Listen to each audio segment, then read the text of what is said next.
Hi, Valerie. Lovely to see you. Hello, Kate. So nice to meet you after just hearing from you by email. Absolutely. So I'd love to hear a little bit about your background and, how you first got into tennis. Well, I got into it by starting to learn to play at school when I was 12. That's a long time ago. And I played all through school and played for a club. And then I got to be playing for, when I started work, I was playing for the civil service. And in due time, I became a member of the Civil Service LTA Council, and I worked through that as chairman on 3 occasions and so on, during which time I joined Middlesex, which was in about 1984. Okay. And had you lived in Middlesex up until then, when you started playing? Oh no, I started in Berkshire, and I moved to London to, for my career, and I did play a bit for Berkshire, especially as a senior, but I've played seniors for Middlesex. Oh, so, lovely. I'm a bit of a player as well as an administrator, but mainly I've been in administration. And I went on to the Middlesex Council in 1985, and I became assistant secretary and then secretary, and that went on for quite a long time, actually. As secretary? I represented Middlesex on the LTA Council. We had 3 councillors at that time. There's only 1 now, but that was, very, very good format to be helping the county out by liaising with the LTA. I've been involved with the LTA quite a lot, with being on some of their committees and so on. And I stayed on the council representing. I gave up Middlesex and went on to seniors. Okay. And represented seniors LTA at the LTA for quite a long time, until I was 70. And then you had to leave. You don't have to anymore, but you had to then. So I've been closely involved with all those organisations all the time, for a long time, working in a full-time job as well. So it was quite busy, I think. Yes, absolutely. So you were working full-time, volunteering full-time on various council committees. Yes, because I was secretary of seniors as well as being secretary of Middlesex. Goodness me. And playing as well. Oh, yes. No, I've never stopped playing. I'm playing still. Fantastic. How often do you play now? I play once a week with a coach. My coach is Glynis Coles. She was our top player, British top player for many years. Absolutely. We play at Queen's Club, so I play her every Tuesday. Oh, lovely. Fantastic. So oh my goodness, so you were working full-time playing and volunteering. What made you get into the volunteering side of it? Well, to be honest, you would go to the club AGM or an AGM and they'd be looking for people to do jobs, and nobody would put their hand up. And in the end, I thought, well, I'll give it a go. And quite often it is the case that people, well, as you know, still people don't volunteer. But somebody has to do the job. Otherwise, the organisation will come to a halt. So I was very conscious that I could help because of my civil service experience in writing things and organising things. So I decided I'd better get on with it. So I started off in the tennis club, the Civil Service Tennis Club in Chiswick. And that's what led me on to Middlesex. And from then on, into seniors. Absolutely. And so that's phenomenal, really, to have got into it at such a busy time, working and playing, and as when your career's just starting out, as when you've just got a new career and moving to London, what have you, and then to continue it for so long. Well, it's something I do, it's just what I do. I'm in it and I'm staying in it, because I do feel I have made a contribution, and though I'm sort of semi-retired now, I can still make a contribution. In fact, I still do work for the seniors, whereas in Middlesex I take an interest, but I don't get involved. So but I am up to date with what's going on because I read all the paperwork. Fantastic. Hillary kindly sends it to me. So fantastic. So so now what would you, can you give us an example of the kind of stuff you do? What I'm doing at the moment is we run a series of ITF tournaments for seniors, which are international. And we have about 21 tournaments. I won one myself at Eastbourne in August, but really I run the circuit, because GB Tennis Masters Circuit. No, it's not. GB Tennis Masters Tour.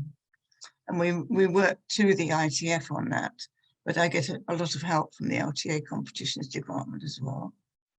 And I have to keep all these tournament directors in order, make sure they fill in their forms and everything, you know. Can be quite a full-time job, really. No, they're actually. I was going to say, yes, 21 tournaments.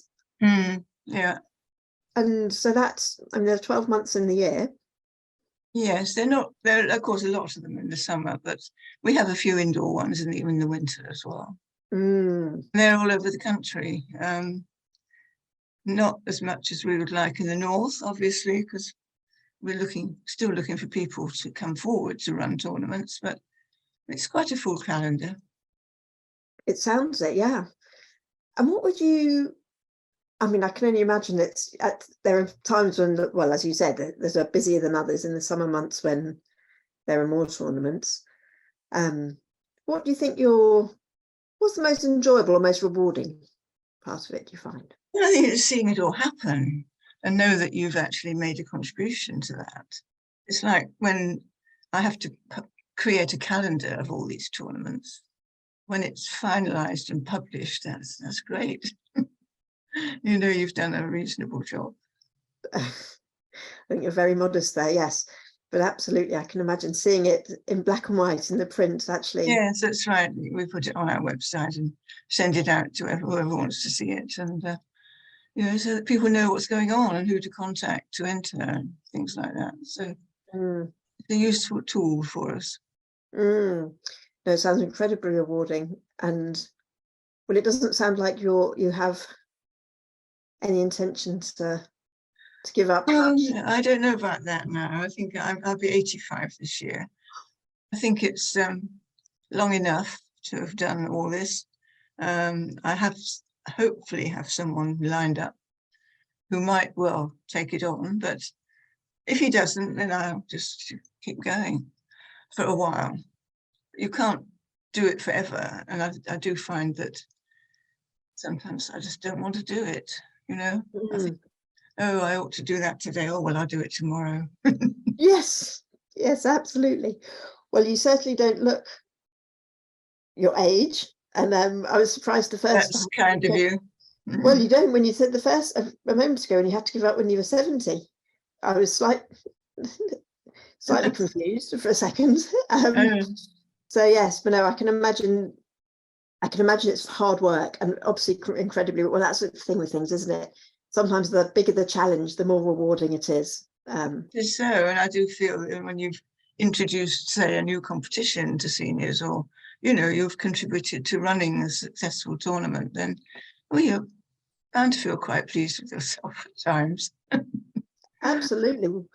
Yeah, well, you deserve to. I mean, it's no mean feat, even organising one. You know, I know what I don't organise all of them. I monitor what they do, but I just do the one. Yes, no, absolutely. But even monitoring them, you know, in itself is, you know, it's like you said, could be a full-time job. I'm sure. Well, I try and keep it down as much as possible. Yeah, no, at the moment, I'm in quite a fallow period because the calendar's up and running, the tournaments are happening. and I don't have much to do unless they raise a problem, about could the player get a visa, or could I help with some little problem they've come across, and I try and help if I can. But largely they go, if they have a problem, they go straight to the ITF Okay. department for it. So, but I do like to be involved and help where I can. Yes, absolutely. And I'm sure after doing it for a while, these problems are relatively easy. I don't want to use that word. Repetitive is the thing. They recur in different tournaments, and I know what I've done before, and I can obviously help in the new problems. So yeah, it's quite enjoyable. And of course I meet a lot of people. I don't meet them so much now, but I know them all over the phone, and so that's quite nice. Oh, fantastic. Well, that's basically it, really. As I say, I've got to have an interest, and this is what it is. So that's what I like to do. Absolutely. Well, it sounds fantastic. And to have been doing it for so long, and all the stuff you do, I mean, it's absolutely fascinating and really interesting to hear. And without you, these sorts of things wouldn't happen. So well, that's what you have to try and keep them going. So that's what I want to do, and want to make sure they run in a proper way, and might be a little bit not dogmatic, but sort of old-fashioned in the way I do things. I do believe in them being done properly, and I think my TDs all know that. absolutely. And it works. Yes, it does. Yes, and it's all very friendly and cheerful and happy, which is what I like it to be. So yeah. Oh, fantastic. Well, thank you for sharing. It's been well, it's been lovely to talk to you. Hello, I'm David Watts, recent Middlesex tennis chair. I've known Valerie for more than 50 years. We met at the Civil Service Club in Chiswick in 1966 and partnered each other in many tournaments, sometimes successfully, amazingly enough, over the years. We worked together from the 1980s on the Middlesex Lawn Tennis Association Council and also as LTA councillors in the 2000s. Working with Val over the years, I've seen how much she has given to tennis. Valerie, on behalf of Middlesex Tennis, I would like to say a very big thank you to you for your many hours of tennis volunteering.